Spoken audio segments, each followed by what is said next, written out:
Now, here's your host, Lisa Wexler.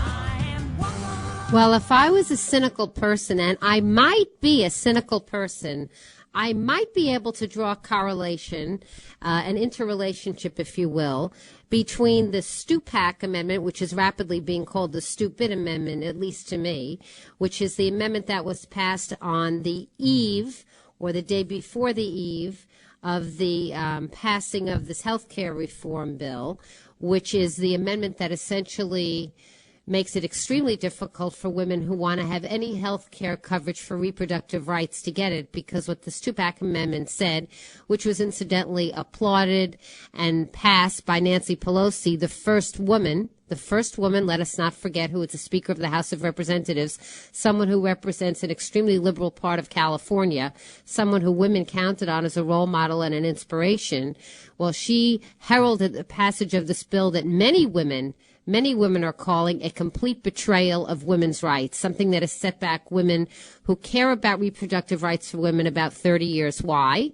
Why? Because this particular bill says that if it goes through, that if a woman wants to participate in a health care option and on the side privately purchase an insurance policy that would cover a range of reproductive choices, including the right to abort a pregnancy, ugly as it is, truthful as it is still an option that many women feel that they must do, and so they do in this country while it is still free. In that respect, this particular bill says that that would be illegal, that any woman who partook of a federal funded health care insurance option could not on her own purchase privately a health care option that would cover reproductive rights, which you know what that means. As a practical matter, means that not only will no poor women have access to abortion, but many middle class women will not as well. It's pretty pitiable that this is being championed by the Democrats, let me just say. It's pretty pitiable that this is something that is being heralded as some great bill for women. I'm wondering about women, because women traditionally, their health care has not been part of the agenda. It has taken women many, many years and many kinds of building of power structures in order to put their own concerns on the agenda. Gloria Steinem is the symbol, to me, of the progress and the aspirations and the progress yet to be made of the women's movement.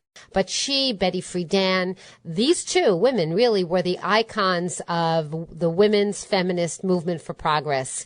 And when you think about where women were in terms of sexual harassment being taken for granted and having to shut up and sit down, in terms of the limited choices available to the women in the 1950s, my mother often says the only two careers that were available for women were teaching and nursing.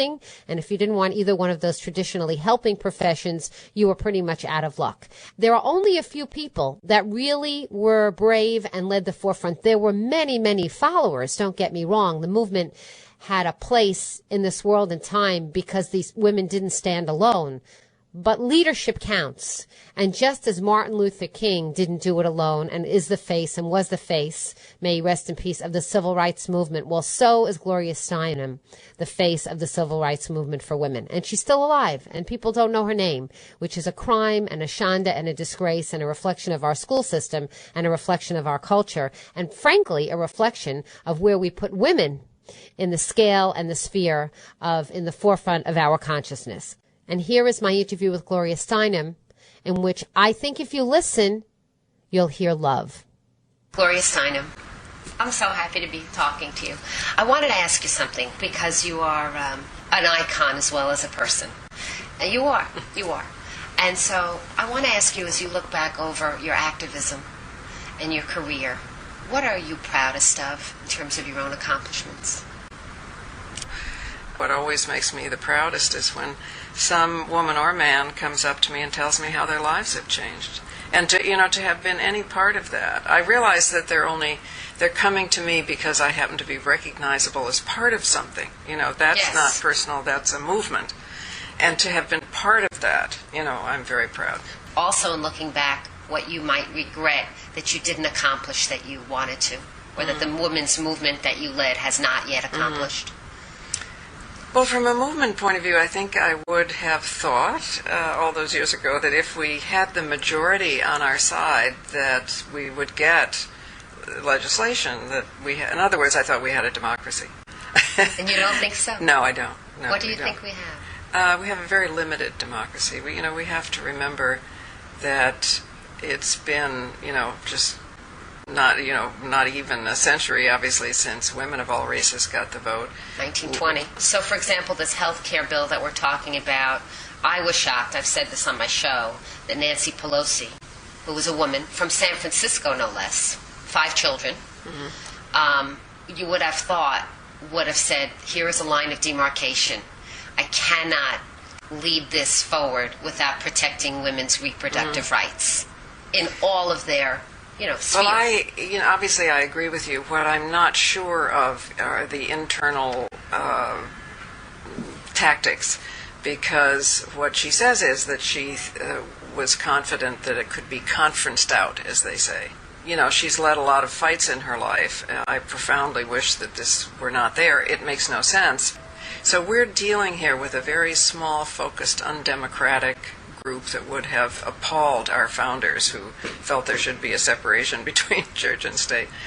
And of course the Catholic Church approved of abortion into the 1800s, so this is new even to them. It's not as if this had religious origins or consistency. But the main thing is that reproductive freedom, which is what we want, protects the rights of people who do not agree with abortion. I mean, the whole point is, don't let the government decide this. They could decide you must have as well as you should. We want reproductive freedom, which means the right to decide for ourselves without government interference when and whether to have children. As a matter of actual fact in this country, reproductive freedom for women has largely gone away in a lot of middle America. Yes, absolutely. Well, thank you, Gloria Steinem, and it's a thrill for me. Thank you.